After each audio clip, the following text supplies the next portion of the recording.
大家好，我是老八。那来到我们第二节课，我们做的是我们需要的一个工具。首先第一个，我们就是我们 AI 工具，我们的星流，就这个我们百度就可以搜索，我给大家演示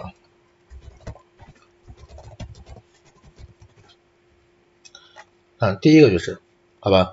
然后第二个呢，就是我们的可伶也是，可伶是快手的对吧？然后再一个呢，就是我们的 DeepSeek 的话，我不建议大家用 DeepSeek， 因为它还是不是很稳定，我们可以用元宝来做替代。因为这个，然后大家可以看到，因为我们在选择的时候，我们可以选择切换模型 DeepSeek， 看到吗？它已经接入了 DeepSeek 的模型啊。这是我们的 AI 工具。再一个呢，就是去水印，因为我们后面除了我们简单的生成之外，我们还会教大家如何来辨别关键词。那用到的就是去水印免费工具，这样是为了下载一个图片。然后我们的发布软件啊，其实比较简单，你像小红书、小绿书、抖音、快手、视频号都可以发。